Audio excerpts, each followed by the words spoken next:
Hello, everybody. Welcome to the first episode of the Insight Tour. My name is Charleen, and I'm an exhibition producer at ArtScience Museum.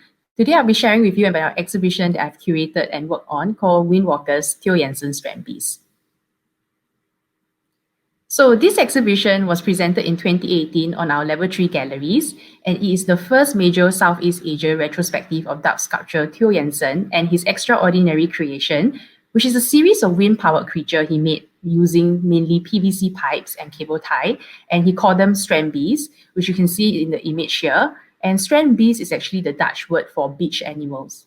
So at ArtScience Museum, we explore the intersection between art science, technology, and culture, and we believe that this is where new ideas are being formed and where the future is created.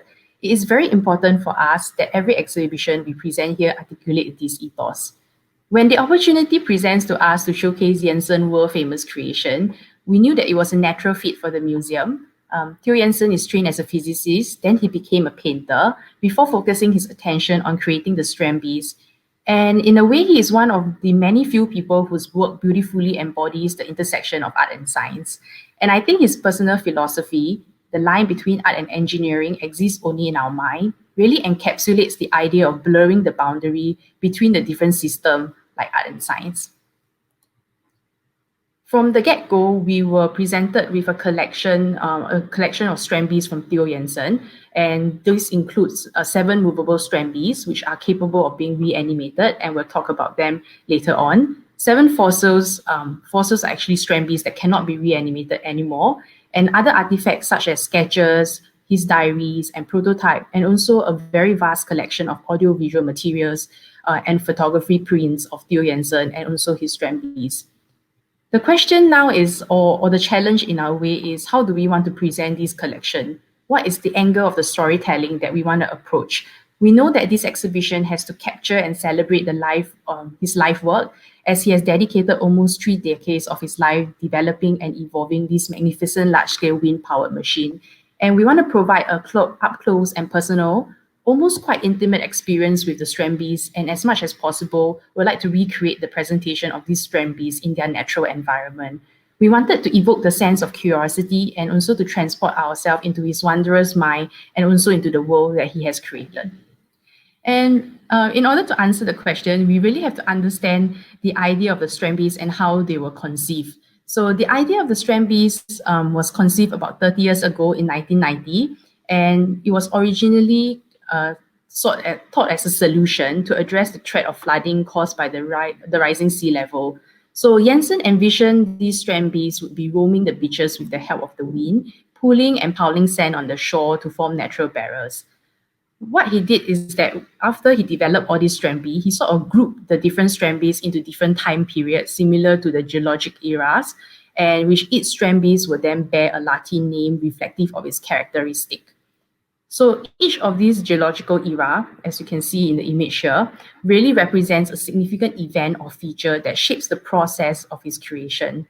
So for example, the second time period, which is around the late 1990 to early 1991, was called Gluton, and it was also known as the adhesive tape period because he used adhesive tape to join the PVC pipes together. So now you get a better understanding on how he groups and classified the Strandbeests. It is very evident that, or very obvious for us, that there was a possibility to present the exhibition in a linear manner following the different time period.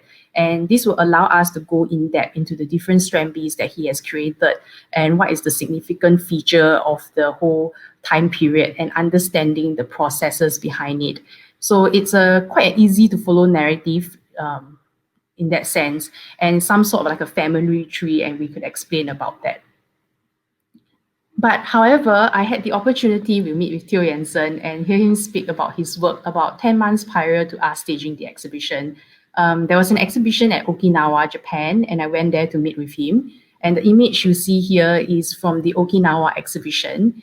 And here you see Animaris humerus, which they have placed it against a projection of the Okinawa shoreline. So the presentation of the Strandbeests at the exhibition was very distinct and unique to Okinawa itself.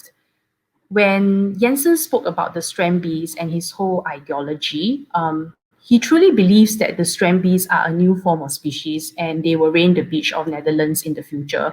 he was extremely passionate and animated when he speaks about that. After listening to him firsthand, we sort of realized that if we present the exhibition in a very linear manner, following the different time period, it will not really allow us to capture the very passion and belief of his. In fact, it's quite a textbook setting or a textbook presentation in that sense, which was not what we were looking for, because we really wanted the exhibition to be very dynamic, interactive, and immersive. And we wanted to bring across his idea in a very succinct and accessible manner. So we went back to the drawing board and we start to think what exactly drives his motivation and what are the key features of his entire life work. And looking at the collection we have, how to play it to our strength, or to their strength in their essence. And in what manner can we draw a very cohesive yet informative way of presenting this collection? And I think in the end, we managed to accomplish what we wanted to do by deciding that we will have to tell his story in a thematic manner, highlighting the key aspect of his process and using the actual Strandbeests to illustrate the very fundamental and core concept of his work. So this manifests into the final presentation, which you see here in our level 3 galleries. And the final presentation is that the exhibition is presented in 4 sections, namely generation, locomotion, evolution, and reproduction. And it charts his imaginative vision and also the origin of the Strandbeests to unraveling the science behind the Strandbeests' unique locomotion, as well as the processes that has driven their evolution. It further explores how Jansen beach walking creatures has dramatically advanced in form and function over the years, and how they have become more than the practical machine that he has originally intended, and instead evolving into a new species of man-made animals. In terms of design, from the very get-go, we wanted to bring across the natural environment of the Strandbeests, which is the beach in Netherlands, and also to explore the materiality of the Strandbeests and how we can use these materials to inspire our design. It helps that the exhibition was actually staged on the level 3 gallery, which features on one side you have this a ceiling to wall glass panel and allows for natural lighting to come in, and the volume of each gallery space is huge. And opposite this glass panel in each gallery is a slope wall, and it sort of become more dramatic. The slope wall become more steep as we go through the exhibition, as we progress just through the gallery. So in that sense, we really wanted to celebrate the unique space of our gallery and how can we incorporate the architecture element of level 3 into the overall design, and also to evoke a sense of being at the beach in Netherlands. So the first thing that the visitors encounter when they exit the lift into our level 3 gallery is this large PVC pipe structure that we have built in the gallery, flanked by these 2 large prints with numerous terms. And this PVC pipe structure, we want to allude it to being like coming underneath the belly of the Strandbeests. And we deliberately used PVC pipe found commonly in our home in Singapore to reference the main building material of the Strandbeests, which are the thin yellow cheese PVC pipes that are found commonly in Netherlands.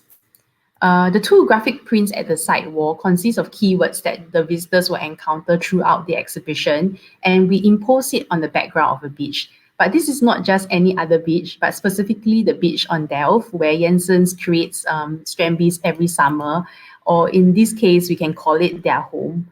At the far end, what you will see is actually a black and white image of Jansen standing beside a Strandbeest. And this image is really powerful because it sets the context of the exhibition, which is all about Theo Jansen and his very famous creation, the Strandbeests.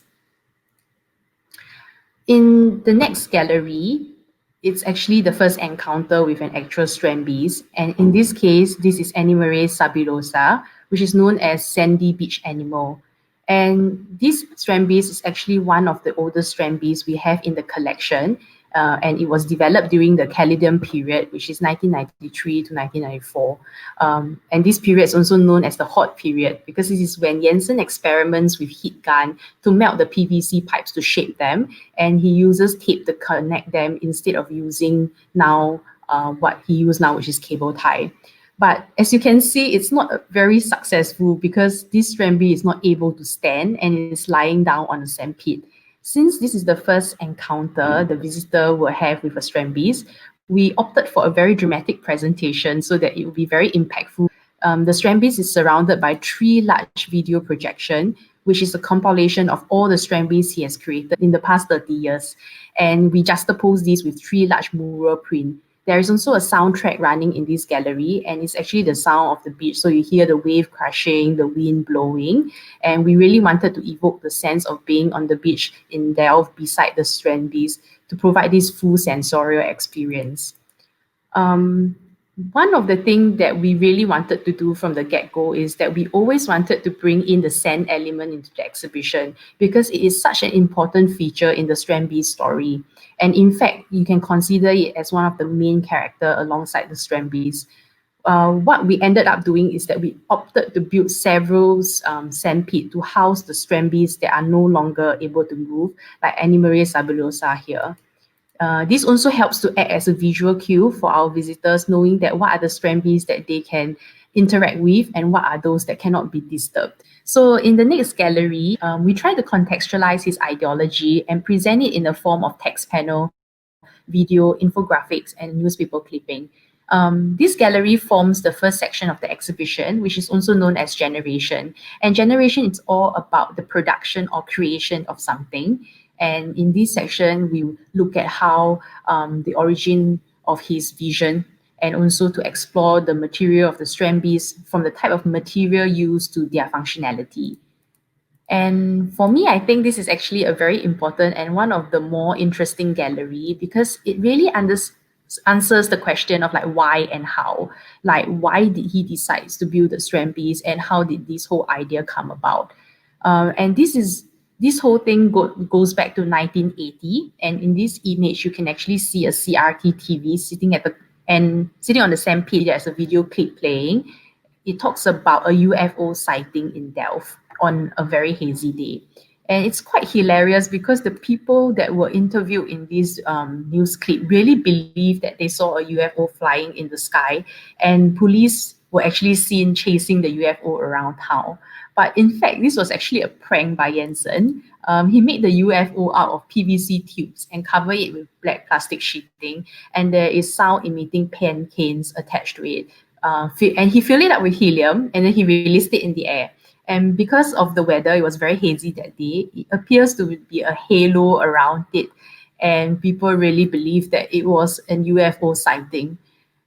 This matter is actually really crucial. It might seem as irrelevant, but in fact, it is what I call the precursor of the Strandbeests idea. Because of this prank, Jansen garnered public recognition and sort of having the taste of this admiration from the crowd and the joy he found and the challenge of using everyday household material to build and engineer a very complex mechanism made him realize that this is his passion. And so it really shows as to why he started using PVC pipes to build the Strandbeests and what motivates him to continue. It was only 10 years later, on 24 February 1990, that he penned the idea of Strandbeests. The very first mention of the Strandbeests was in his fortnightly column for a Dutch newspaper. And he noted that the rising sea level was a very real concern for Netherlands, especially as about 1/4 of its country is beneath sea level. So Netherlands is a low-lying country. So as a solution, he envisioned a series of creatures that will roam the beach and permanently engage in loosening sand in large quantity and build sand dunes to protect the coastline. And these beach animals, in his own words, were to be example from yellow plastic tubing, satay skewer, and tape, and get their energy from the wind so that they don't have to eat. And he went on to state that he already had 2 prototypes in mind and was going to take the upcoming summer to construct them. And since then, he never stopped. He spent the last 30 years working, refining, and coming up with new Strandbeests. The other thing that we found that it was really important to shed light on was the threat of the rising sea level. And it is extremely real due to global warming, and especially in today's context due to the accelerating pace. I think it's important for us to communicate and raise awareness about this problem through the infographics.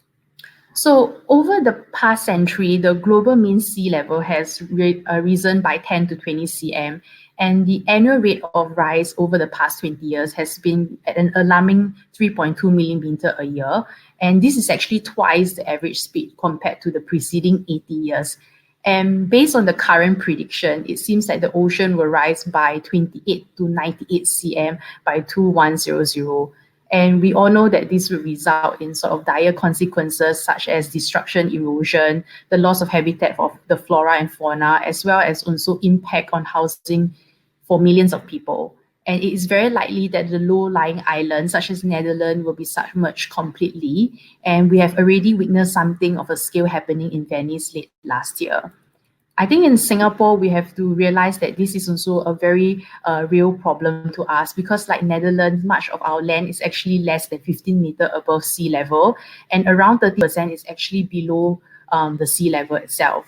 And I think as individuals, we all have a part to play in helping to stop the acceleration of global warming. And hopefully more and more people are paying attention to this issue. And every small action collectively can create quite a significant impact and change in this sense. And the centerpiece of the next gallery is this blue box that you see here. This blue box is our attempt to recreate Theo Jansen's actual workshop in Delft, where he actually spends every summer there tinkering, taking apart and putting together a new Strandbeests, and after that debut them on the beach. So this is the interior of the workshop, and we took reference from various photographs of his workshop and try to recreate this birthplace of the Strandbeests. And when you enter, you will find a series of sketches pinned on the wall, and also some of the very precious pages from his notebook that allow the visitor to have a more in-depth understanding as to what is happening inside his mind. And I think this is quite rare. It's a really good opportunity to see what he has scribbled down, what his whole thought process, and we're quite happy to actually have them and to select a few pages to show to the visitors. One of the key highlights in this room is the artery computer. And this is his very original computer where the first ever Strandbeest was born. The first ever Strandbeest is called Animaris lineamentum, and it lives exclusively in the screen of the artery computer. This is how the Strandbeest look like. It's actually a primitive stick animal, consists of just 4 lines.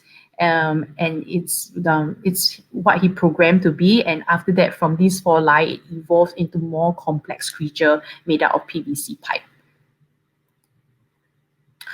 In generation, the other aspect that we really wanted to highlight was the material of the Strandbeest. And around the workshop, you will be able to come across several different boards of the individual parts of the Strandbeest, and also the different material that he used to build them. Well, obviously, PVC pipe are the most basic element of the Strandbeest, and it could be seen as equivalent to the protein building blocks in living thing. It is used as a conduit for electric wiring in Netherlands, and these PVC pipe are actually really light, strong, and easily available and cheap. And they make up a majority of the Strandbeest body, including the cell, muscle, bones, and nervous tissue. The fun fact of this PVC pipe is the yellow color of the tube, which is very unique to Netherlands. When exposed to the sun, the color will actually slowly fade to white color. And so it makes it a very useful method in that sense to identify the age of the Strandbeest. While it's not really accurate, but I think there's this fun element where we try to tell our visitors to look at the color of the PVC pipes and to see whether this is a newer Strandbeest or the older Strandbeest. But beside the PVC tubes, Jansen also used other form of everyday material to complete his Strandbeest. And the other thing we have to mention here is the cable tie. And cable ties are a very important element of the Strandbeest because they are considered to be the connective tissue of the Strandbeest, and they connect the PVC pipes together. We also see recycled plastic bottle on this slide, and this can be found in some of the Strandbeest. And this recycled plastic bottle actually act as the stomach of the Strandbeest, and it stores as air. So it allows the Strandbeest to walk in weak wind condition. They are able to tap onto this stored air and use it as a reserve energy, allowing them to walk when there's no wind. There are also various different parts of the Strandbeest you see here. You have the crankshaft, the ski poles, the water filler. Each of them plays a very unique role in helping to ensure the survival of the Strandbeest. And the anatomy of a Strandbeest is actually very complex, just like the human body. It's made up of various different parts. Moving on, one of the most impressive feature of the Strandbeest is the way they walk and the ability to move in this very eerie, lifelike fashion, propelled by the wind. This was something that the team knew that we always wanted to investigate further. And in a way, the collection really allowed us to tell a very complete and in-depth piece about the way the Strandbeest moves, not only because we have the Strandbeest that make up the basic units, which is Animaris ordis, the right Strandbeest that you see, but we also have 3 other Strandbeests in the collection that very represents the new form of working. In fact, this section, locomotion, was the first section that we pulled together, and this sort of act as the anchor point to the rest of the other exhibition. It was something that we feel very strongly that we needed to present. Some of you might have come across the Strandbeests on social media and YouTube, and you see them walking in a way that's pretty graceful on the sand, like 2 feet on the ground. And this was made possible by 2 major breakthroughs on a single night in 1991, which shapes and give rise to really the key characteristic of the Strandbeest. And to summarize these 2 breakthroughs, the first breakthrough is that Jansen realized that the leg of the Strandbeest must be a simple structure with a single crank at the hip joint. And the second breakthrough is that the simple structure leg is made up of 13 rods with a specific ratio, which he now refers to as the 13 holy number. So this is the slide where you get the specific ratio of the 13 holy number. So Jansen actually published this online as an open source code. So everybody can access this information easily to really understand how the Strandbeests work. So Animaris ordis really exemplify the 13 holy number walking mechanism. And though the Strandbeests are supposed to be powered by the wind, but in this instant, by pulling ordis in a particular manner, it will start moving. And here we can see Animaris ordis walking in our museum gallery with the aid of our reanimator.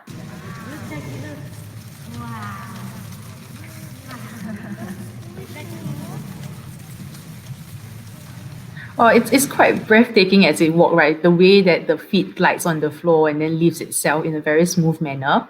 So during the exhibition, for several times of the day, several Strandbeests such as Animaris ordis come to life with the aid of the reanimator, who are actually trained by Theo Jansen to handle them. And the visitors are also able to interact with some of them, like this one here, so because Animaris ordis is so small and mobile, it is the only Strandbeests that have left the premise of our Level 3 gallery at ArtScience Museum. It has actually roamed the street of Marina Bay, as you can see here, and also our very famous shopping street, Orchard Road. So I think in a way, the 13 holy number walking mechanism was very successful because it has been used as the main walking mechanism for majority of its Strandbeests. But this changed one morning in late 2015.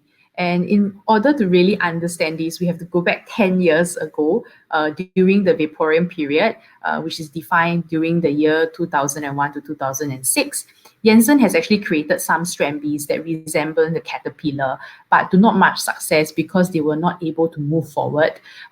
So he gave up on that idea. But 10 years later, he woke up one morning, as he claimed, that he has a solution for fixing this problem. And interestingly, the timing also coincided with an invitation to participate in a discussion with NASA about a new Venus rover concept called the Automated Rover for Extreme Environment, which later on will, as the article published, will say that it took inspiration from Jansen Strandbeests.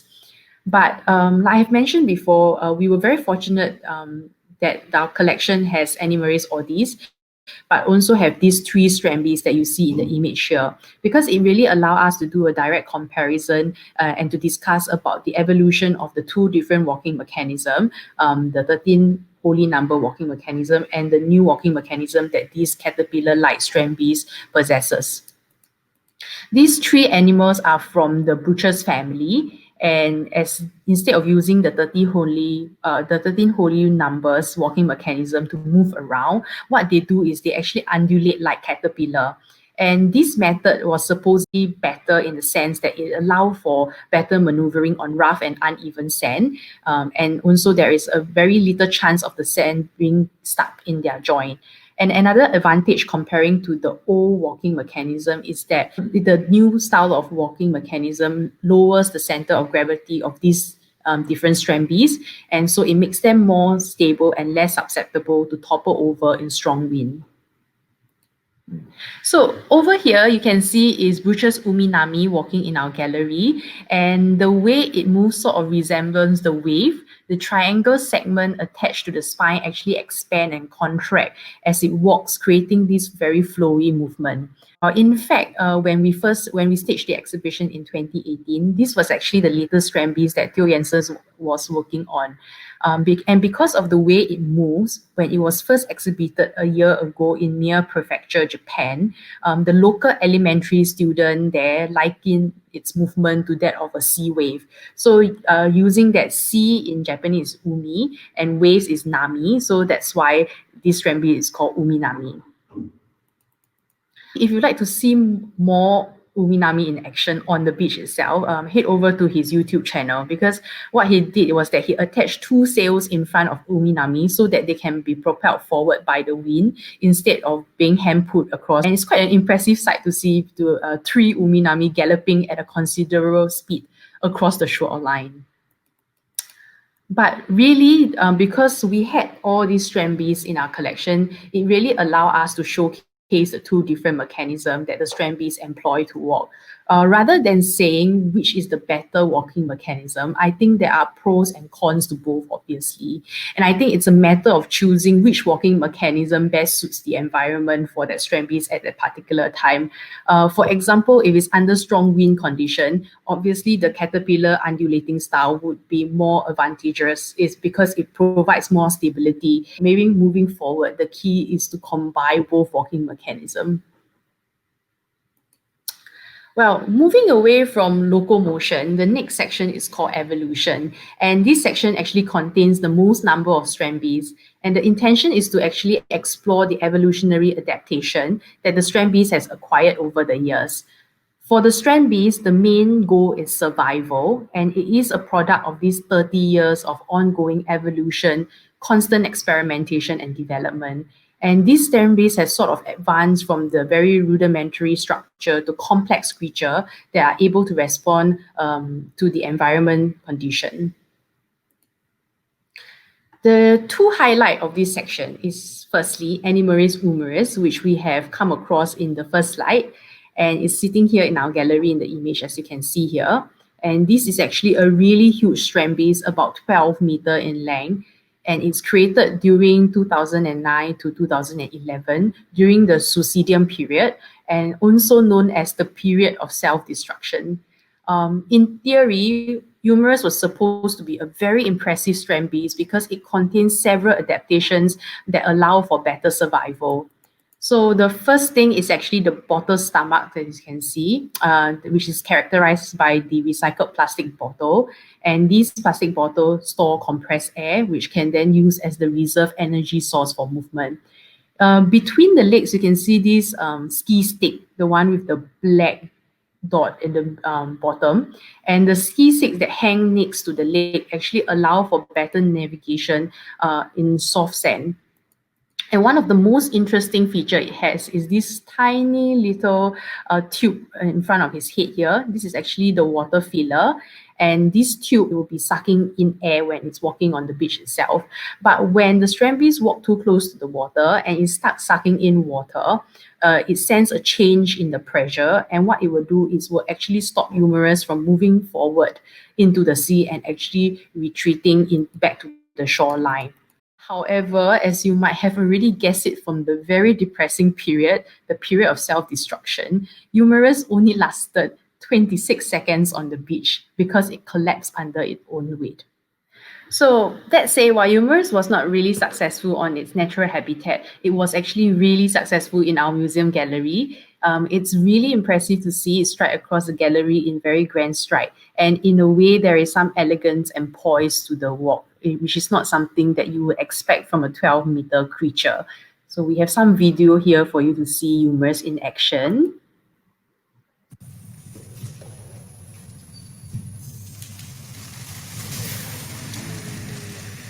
And here's another video.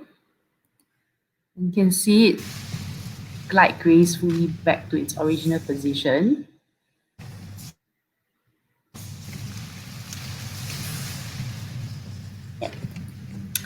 So, beside humorous, the other highlight in this section is actually these Strandbeests that you see here, or actually two of them, called Animaris proboscis.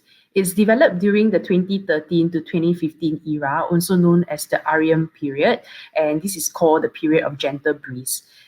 This Strandbeest has a very unique evolutionary adaptation comparing to the rest of the other Strandbeests. So without much further ado, let's take a look at what is this special evolutionary adaptation proboscis possesses.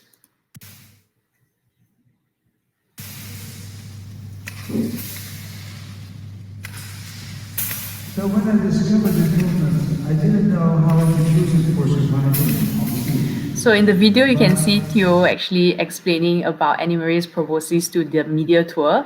And at first glance in the video, it looks as though these two Strandbeests are seducing each other through the movement of their nose. And this is the evolutionary adaptation seen by Jansen himself as an early form of communication. In reality, the seduction, the way they move their nose, is actually aimed at humans, and it really is to entice us to share images and video of the Strandbeests. Jansen hoped that this will then trigger the spread of the Strandbee idea, where people who come across these videos and images are inspired to create their own version. And this lends itself to the next section, reproduction. So reproduction is the concluding chapter of the exhibition, and it only features one Strandbeest, and it's the Strandbee you see in this image here. It is the largest Strandbeest we have in the entire exhibition, and its name is called Animaris siamist. It is very important to remember that the main goal for the Strandbeests is survival, and in a way they have this evolutionary adaptation that allows them to survive. But also we have to think about reproduction in their whole sense itself. And in the natural world, the survival of species is not only dependent on the evolutionary adaptation, but also on reproduction. But it prompts the question as to how do Strandbeests reproduce then? This way, Jansen argues that the notion of what constitutes as life form needs to be understood in a broader sense, just like how Richard Dawkins, who is a British evolutionary biologist, best known perhaps for his 1986 bestseller, The Blind Watchmaker, Jansen believes that life is not solely about genes, but it's also about memes, which is we are quite familiar with in today's context, which is the cultural features or behavior that are passed from one generation to another without the influence of genes, should be considered as an equally profound form of life. And in the context of the Strandbeest world, life is a collection of information and codes that multiply themselves. And Jansen recognized that he can reproduce Strandbeests through this method, which is to produce model and work with other inventors to create 3D printed slide, for example. And he can also publish the holy number to inspire people to build their own Strandbeests, which he has already did. And this will help to ensure the Strandbee survival in that sense. But most importantly, is through the images and video that the people have shared on social media when seeing the Strandbeests, either in Delft or other part of the world in person. And if you think about it, by doing these virtual insight tours, this is also another way of spreading the idea of the Strandbeests to more people. And it's a form of reproduction that Theo Jansen sees, and is to ensure their survival in that sense. And I think by embracing this alternative form of reproduction, Jansen has been quite successful in doing so. If you look at the number of YouTube videos, number of images online, and I think like many people, I first came across Strandbeests randomly online, and I didn't really realize that it was Strandbeests. At that time, seeing this large creature made out of PVC pipe and walking across the beach, it's sort of like quite an ingenious idea, but somewhat wacky also in that sense. And they are just made out of PVC pipe, and the wind just propelled them forward. One fun fact is that when the museum first opened in 2011, on our level 4 gallery, we have a clip of inventor who worked at the intersection of art and science. And Theo Jansen and his Strandbeests is actually one of those that are featured in that clip itself, alongside the Wright brothers. And that is why today Theo is often named by the press as the modern-day Leonardo da Vinci. The reason why we place Animeres Siamese in this section was because it was the biggest and the most impressive Strandbeest. And also, in a way, we placed it in the last gallery of level 3, and it has this really very dramatic slope wall. So it really able to blend the architecture structure of that slope wall together with these big Strandbeest and really give it its presence in that sense. In this sense, it's like the bigger, the better. Well, to break down what is Animeres Siamese made up of, it's actually made out of 6 units of bodies, and it has a total of 72 legs, weighing over 200 kg. Including the sails, it's actually approximately about 4.5 meters in height. Okay, and this is Siamese from the back view. Well, as the name suggests, Siamese, which is the Latin root word for twins, it has 2 identical bodies anchored to one another to provide stability. Well, it was developed during the Sucedian period, which also alludes to its downfall due to its sheer size and weight. And very exactly like humerus, it has more success walking on the smooth museum floor as comparing to the beach itself. But in terms of spreading the Strandbeests ideas and encouraging people to share their image and content online, I think Siamese is doing quite a top-notch job, because it's really impressive when you see it start moving across the gallery itself. And no matter how many times I've seen it, I'm always really impressed by how big and magnificent it looks. It's very captivating, and very often or not, when it starts moving, you actually hear collective gasps from the crowd when they're able to see Siamese move. But that said, I must say that Siamese is a very temperamental, because during the presentation at ArtScience Museum, it only walked once a week, every Sunday at 11 a.m. But luckily, we managed to capture some of this footage. So without much further ado, here's a video of Siamese walking across our gallery.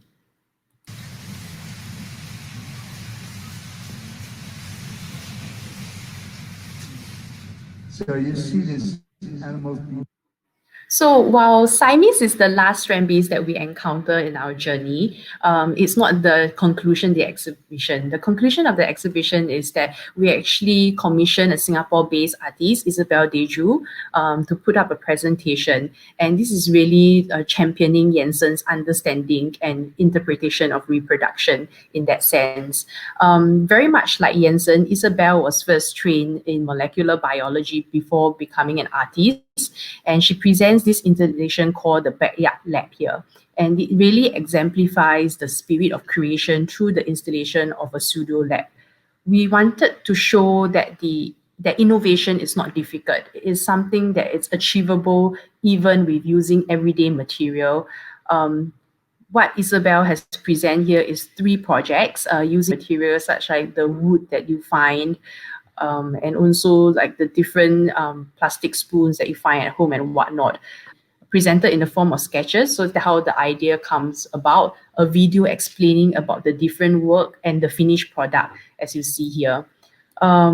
It was important for us to commission an artist which practice is really quite similar to Jansen itself, so that it really shows Case and other artists in parallel with Theo Jansen and in the context of Singapore. So since 1990, every summer, Theo Jansen develops at least 1 new Strandbeest and organize beach sessions so that people can actually head to Delft and see the Strandbeest walking on the beach in action. And if you're interested to see more of the Strandbeest he has created, do head down to his YouTube channel and look at the collection of video. It was a privilege for us at ArtScience Museum to work so closely with Theo Jansen and his team, with him being so generous and sharing with us many insights and inspiration that allow us to present his life story in this manner. Jansen is a very inspiring man, and he has demonstrated that there is no such thing as crazy ideas. And as he puts in his personal philosophy and also in one of his most famous quote, the walls between art and engineering exist only in our mind. And I guess this is really the main takeaway message from this exhibition. There is no limit to one's creativity.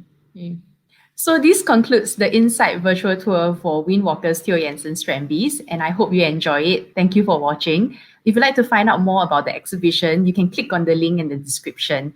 Please continue to support our Art Science at Home program and do watch the space as we're bringing you more Insights tour featuring some of our past exhibition. Thank you and goodbye.